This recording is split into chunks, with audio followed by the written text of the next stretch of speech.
been directly thinking about the notion of the contemporary since, I can't remember when, but various concepts and notions of time definitely fascinate and interest me as a dancer and as a maker, which maybe in a kind of insidious, sideways way might illuminate something about what the contemporary might be. And one such stream that I myself, as a choreographer, have been finding quite inspirational and interesting of late is the concept of hauntology, as described by the late Mark Fisher. Maybe you know about it. And it comes from Derrida, it comes from philosophy, but Mark Fisher was a music journalist, so he really grounded this idea in, for me, a language that I could really approach much more easily than hardcore philosophy, and I found that quite interesting. And the basic tenet of hauntology or hauntological time is that we are living after the end of history, more or less, now, that the certain promises that were contained, particularly within 20th century culture, didn't come to pass, and we are kind of mourning our lost futures, so to say. And I have a short quote from Mark Fisher. So he talks about music, but I think we can also relate that to dance and to other art forms or other kind of trends and threads. Electronic music had succumbed to its own inertia and retrospection. It was clear that this was more than a moment in a familiar pattern in which, as one genre wanes, another emerges to take its place at the leading edge of innovation. There was no leading edge of innovation. In music, as elsewhere in culture, we are living, in Franco Berardi's suggestive phrase, after the future. What haunts the digital cul-de-sacs of the 21st century is not so much the past as all of the lost futures that the 20th century taught us to anticipate. The futures that have been lost were more than a matter of musical style. More broadly, and more troublingly, the disappearance of the future meant the deterioration of a whole mode of social imagination and the capacity to conceive of a world radically different from the one in which we now live. It meant the acceptance of a situation in which culture would continue without really changing, and where politics was reduced to the administration of an already established capitalist system. And for me, I access these ideas equally from a point of feeling it as poetry in my body, as opposed to kind of understanding the rigorous detail of its kind of its concept. But I think for me what really resonates there is that how I was kind of educated into kind of conceiving of the dance canon is that it consisted of a series of icons dotted throughout the 20th century, and each were kind of a voice of their time.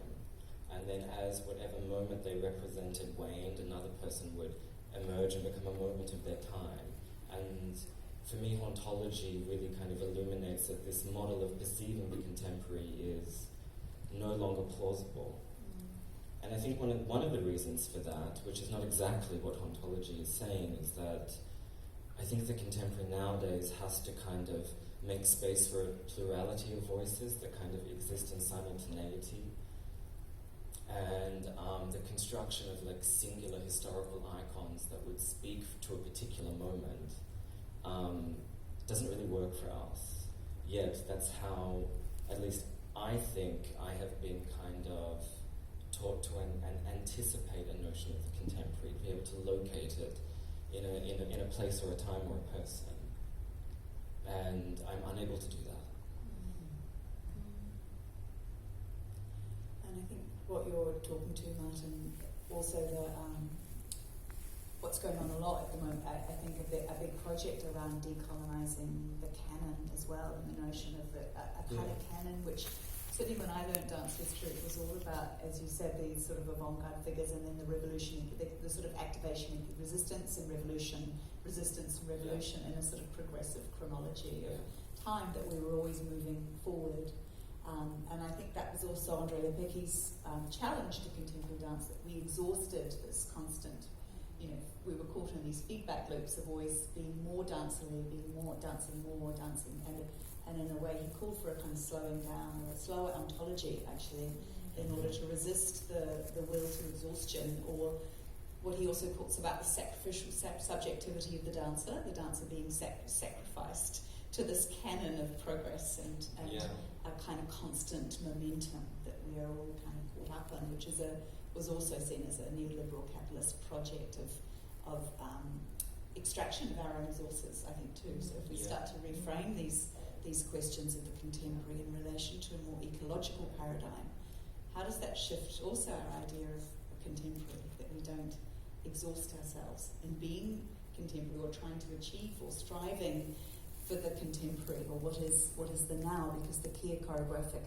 Award is sort of saying, we're looking for the new and the original, we're looking for something that's going to look different. And I was really struck coming last night to see the first program, and I really love watching, because I've seen a lot of contemporary dance over the years, or things that are framed as contemporary dance, and I love the way I see citation for other people's work, that we're always citing our ancestors or our progenitors, or there's all these cross-links. So there was this wonderful moment in, I don't know if many of you were at it last night, but in the Farms piece, the duet, where they took the t-shirts off, the layers and layers of t-shirts with all the different images on them, which each spoke to a different moment and a different sort of ironic kind of parodying of the possibility of the duet. And it made me think of Jerome Bell, it made me think of Efrosini Protopapa, it made me think of Liz Aga stripping their knickers. So it's like I've seen so many works that use that device. So we're all kind of, in some ways, the contemporary is also defined by choreographic strategies that are familiar and that we teach. We learn how to use them, and we recycle, we continue to upcycle them, because they're part of as Wittgenstein said, a sort of family of resemblances, and they're keeping us in this canon as well, actually. In a way, we're kind of, our future is unforeseen, but actually we're reassured by reproduction of the past and kind of the repurposing of the upcycling of the materials of those things. Do you think? I completely agree.